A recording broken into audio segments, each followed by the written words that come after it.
Hello, people. I hope all of you are doing well. So, let's start. Part 3, The Unification of Humankind. Picture: Pilgrims circling the Kaaba in Mecca.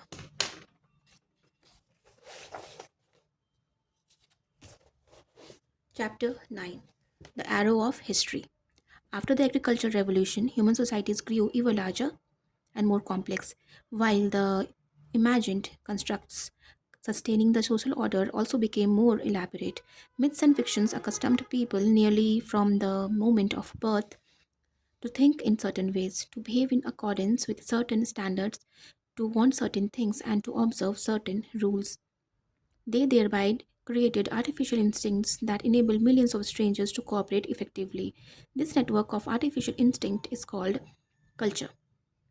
During the first half of the 20th century, scholars taught that every culture was complete and harmonious, possessing an unchanging essence that defined it for all time. Each human group had its own world view and a system of social, legal, and political arrangements that run as smoothly as the planets going around the sun. In this view, cultures left to their own devices did not change.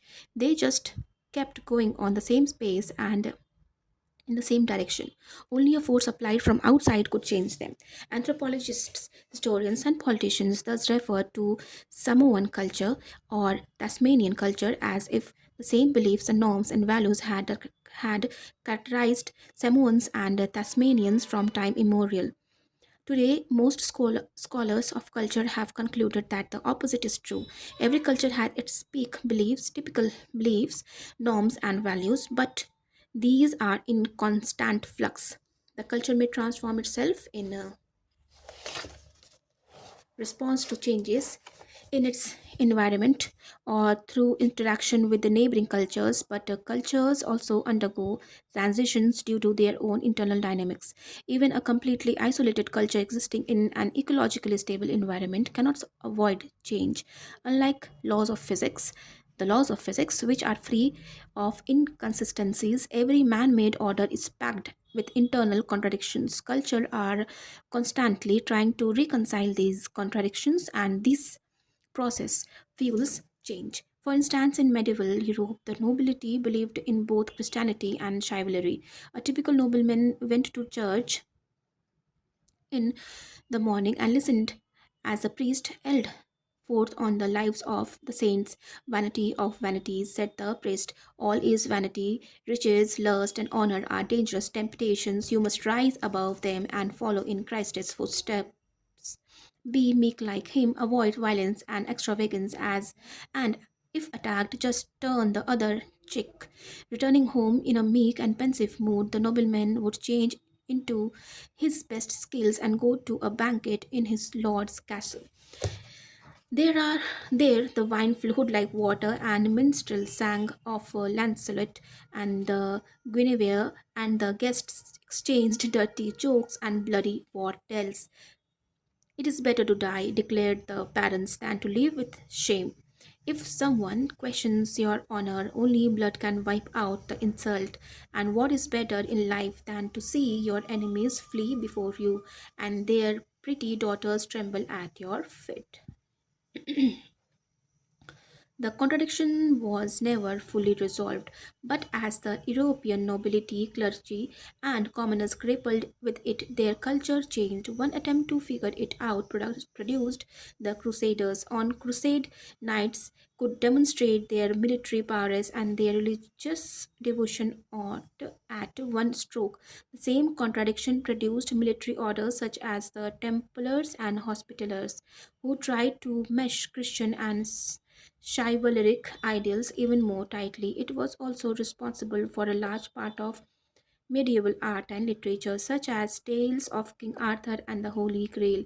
What was Camelot but an attempt to prove that a good knight can and should be a good Christian, and that good Christians make the best knights.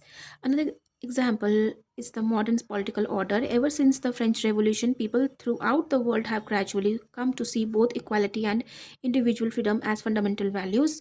Yet the two values contradict each other. Equality can be ensured only by curtailing the freedoms of those who are better off. Guaranteeing that every individual will be free to do so as he wishes inevitably shortchanges equality. The entire political history of the world since 1789 can be seen as a series of attempts to reconcile this contradiction. Anyone who has read a novel by Charles Dickens knows that the liberal regimes of 19th century Europe have priority gave priority to the individual freedoms even if it meant throwing insolvent poor families in prison and giving orphans little choice to join schools for pickpockets. Anyone who has read a novel by Alexander Solzhenitsyn knows how communism egalitarian ideal produced brutal tyrannies that tried to control every aspect of daily life. Contemporary American politics also revolve around this contradiction. Democrats want more equitable society even if it means raising taxes to fund programs to help the poor, elderly and infirm. But that infringes on the freedom of individuals to spend their money as they wish. They Why should the government force me to buy health insurance if I prefer using the money to put my kids through college? Republicans, on the other hand, want to maximize individual freedoms. If Even if it means that the income gap between rich and poor will grow wider and that many Americans will not be able to afford healthcare. Just as medieval culture did not manage to square chivalry with Christianity, so the modern world fails to square liberty with equality. But this is not but this is no defect. Such contradictions are an inseparable part of every human culture. In fact, they are culture's engines responsible for the creativity and dynamism of our species.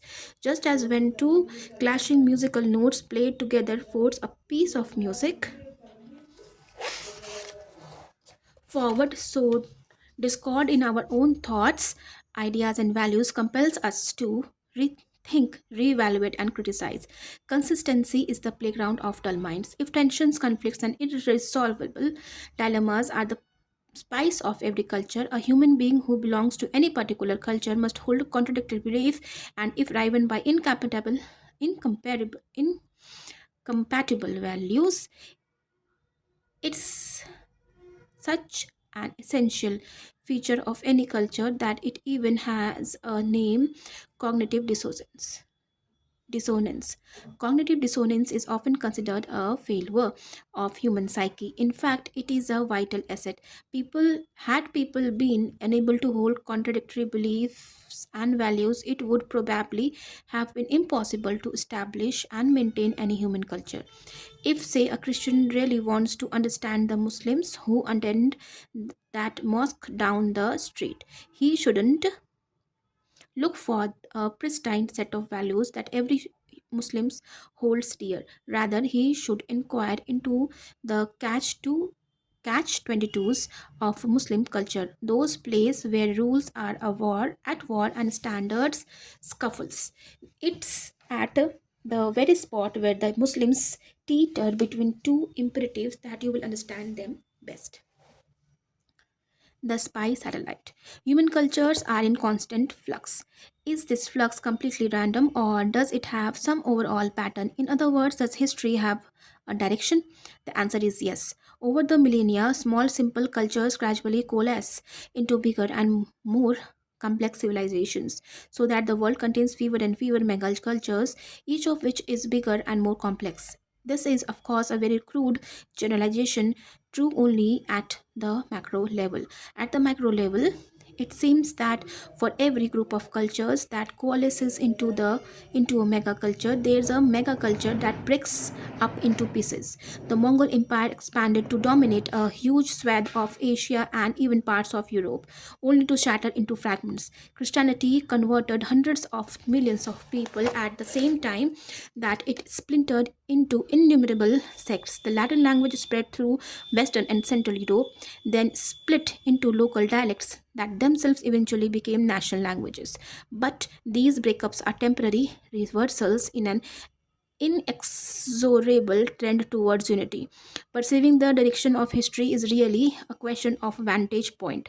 When we adopt a proverbial bird's eye view of history, which examines developments in terms of decades or centuries, it's hard to say whether history moves in the direction of unity or of diversity. However, to understand long term processes, the bird's eye view is too myopic. We would do better to adopt instead the viewpoint of a cosmic spy satellite, which scans millennia rather than centuries. From such a vantage point, it becomes crystal clear that history is moving relentlessly towards unity. Okay, the sectioning of Christianity and the collapse of Mongol Empire are just speed bumps on the history highway. The best to appreciate the general direction of history is to count the number of separate human worlds that coexisted at any given point, at any given moment on planet Earth. Today we are used to thinking about the whole planet as a single unit, but for most of history Earth was in fact an entire galaxy of isolated human worlds. Consider Tasmania, a medium-sized island south of Australia. It was cut off from the Australian mainland in about 10,000 BC as the end of the Ice Age caused to the sea level to rise. A few thousand hunter gatherers were left on the island and had no contact with any other humans until the arrival of the Europeans in the 19th century. For 12,000 years, nobody else knew that the Tasmanians were there, and they didn't know that there was anyone else in the world. They had their wars, political struggles, social oscillations, and cultural developments. Yet, as far as the emperors of China or rulers of Mesopotamia were concerned, Tasmania could just as well have been located on one of the Jupiter's moons. The Tasmanians lived in a world of their own. America and Europe too were separate worlds for most of their histories. In AD 378, Roman Emperor Valens was defeated and killed by the Goths at the Battle of Adrianople. In the same year, King Chaktok Ichak of Tikal was defeated and killed by the army of Teotihuacan. Tikal was an important Mayan city-state, which, while Teotihuacan Teotihuacan Teotihuacan was then the largest city of America with almost 250,000 inhabitants, of the same order of magnitude as its contemporary Rome. There was absolutely no connection between the defeat of Rome and the rise of Teotihuacan. Rome might just as well have been located on Mars and Teotihuacan on Venus. How many different human worlds coexisted on Earth? Around 10,000 BC, our planet contained many thousands of them. ठीक है? Okay, but 2000 BC, by 2000 BC, their numbers had dwindled to the hundreds or at most a few thousand.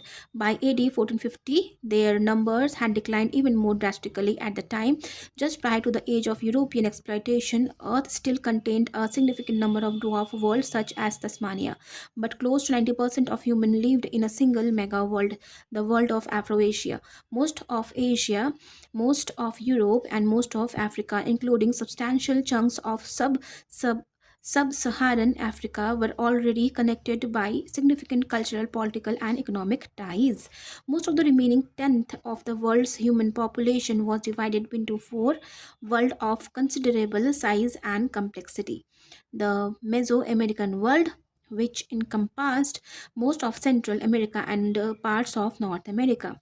Second, the Andean world, which encompassed most of Western Southern America. Australian world. Third one is the Australian world, which encompassed the continent of Australia. Fourth, the Oceanic world, which encompassed most of the islands of the southwestern Pacific Ocean from Hawaii to New Zealand. Okay, over the next 300 years, the Afro-Asian giant swallowed up all the other worlds. It consumed the Mesoamerican world in 1521 when the Spanish conquered the Aztec Empire. It took its first bite out of oceanic world at the same time during Ferdinand Magellan's circumnavigation of the globe, and soon after that completed its conquest. The Andean world collapsed in 1532 when Spanish conquistadors crushed the Inca Empire. The first European landed on the Australian continent in 1606, and that pristine world came to an end when British colonization began in earnest in 1788. 15 years later, the Britons established their first settlement in Tasmania, thus bringing the last autonomous human world into the Afro Asian sphere of influence. It took the Afro Asian giant several centuries to digest all that is had swallowed. But the process was irreversible. Today, almost all humans share the same geopolitical system. The entire planet is divided into internationally recognized states. The same economic system, capitalist market forces shaped even the remotest corners of the globe. The same legal system of human rights and international law are valid everywhere, at least theoretically. And the same scientific system, experts in Iran, Israel, Australia, and Argentina have exactly the same views about the structure of atoms or the treatment of tuberculosis. The single global culture is not homogeneous, just as a single organic body contains many different kinds of organs and cells. So, our single global culture contains many different types of lifestyles in people from New York stockbrokers to Afghan shepherds. Yet they are all closely connected and they influence one another in myriad ways. They still argue and fight, but they argue using the same concepts and fight using the same weapons. A real clash of civilizations is like a proverbial dialogue of the deaf. Nobody can grasp what the other is saying. Today, when Iran and United States rattle swords at one another, they both speak the language of nation states, capitalist economies, international rights, and nuclear physics.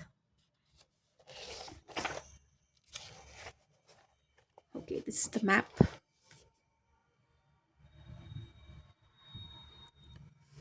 Mhm. Earth in AD 1450. The named locations within the Afro Asian world were places visited by 14th century Muslim travel Ibn Battuta. A native of Tangier in Morocco, Ibn Battuta visited Timbuktu, Zanzibar, southern Russia, Central Asia, India, China, and Indonesia. His travels illustrate the unity of Afro Asia on the eve of modern era. So let's take a glance. This is the oceanic world. North America, South America at present में the Mesoamerican world. It is called the Andean world, and here it is Cairo, Timbuktu in Africa, South Africa. Then here it is our India, Baghdad, Bukhara, Beijing, the Afro-Asian world. Here it is the Australian world and the oceanic world. Chalo. Okay, the Tasmanian world. Chotas, the small one. The Tasmanian world.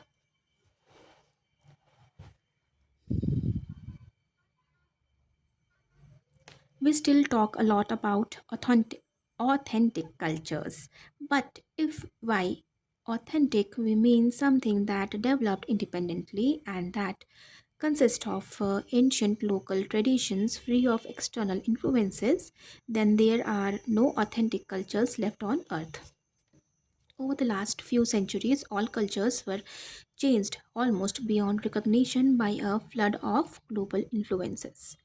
One of the most interesting example of this globalization is ethnic cuisine.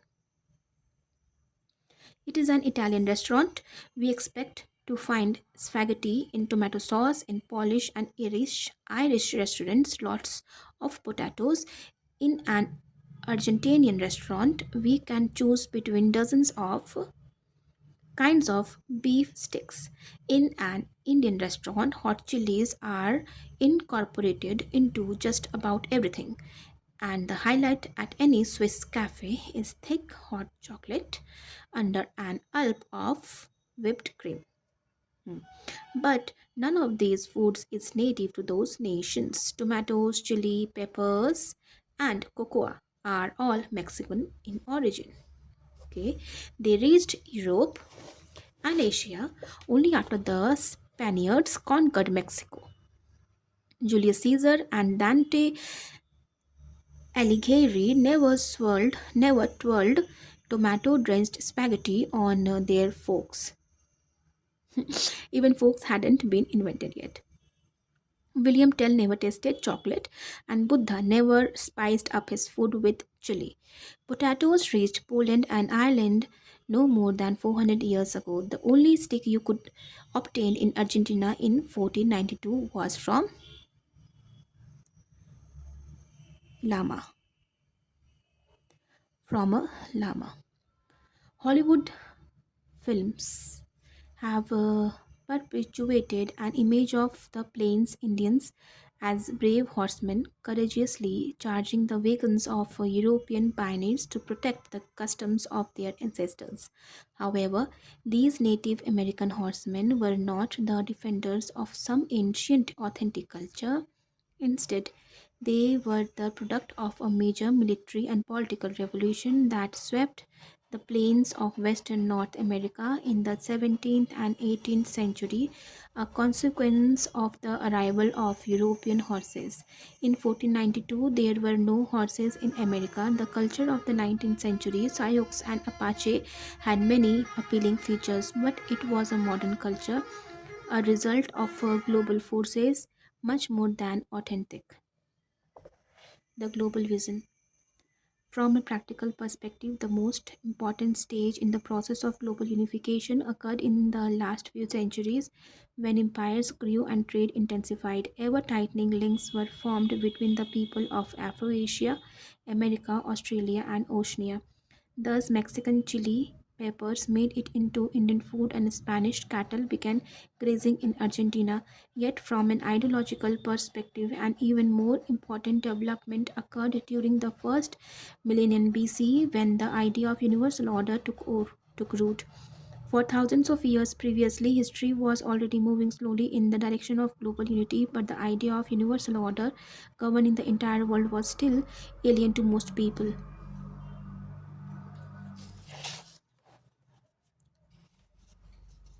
This picture is about Sioux Chief 1905. Neither the Sioux nor any other Great Plains tribe had horses prior to 1492. Homo sapiens evolved to think of people as divided into us and them.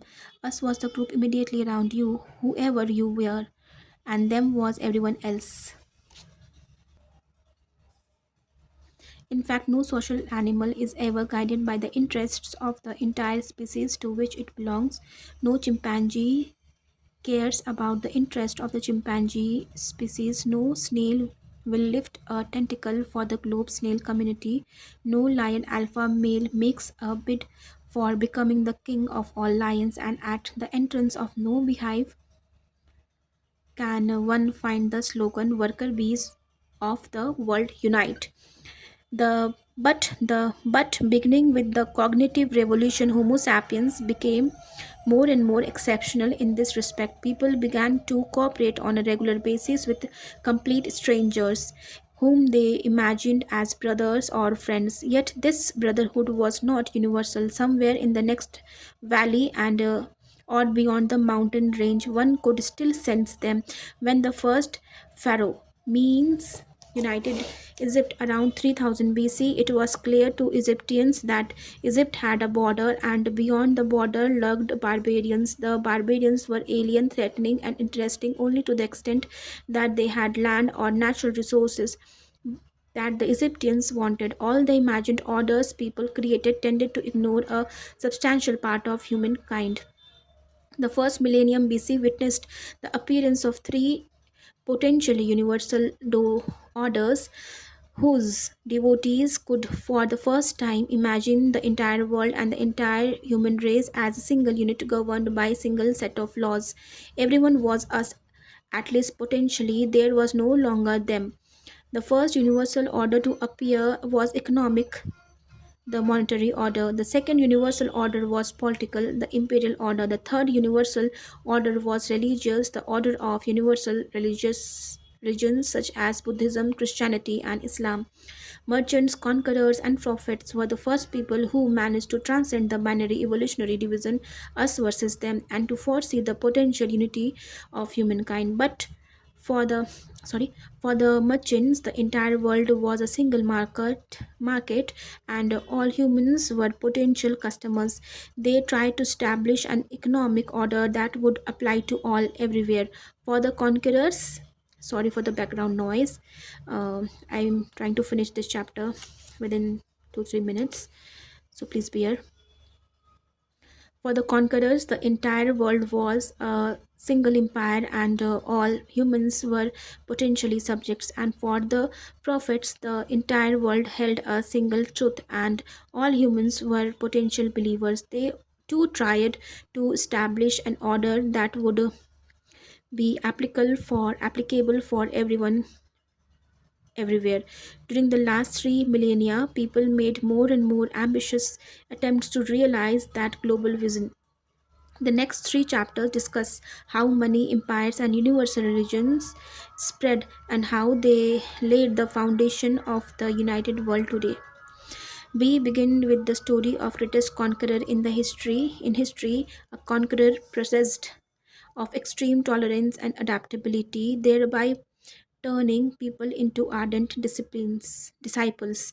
This conqueror is money. People who do not believe in the same God or obey the same king are more than willing to use the same money. Osama bin Laden, for all his, thank God, it's off now. The sound from the background. Come on. Hatred of American culture, American religion, and American politics, was very fond of American dollars. How did money succeed where gods and kings failed?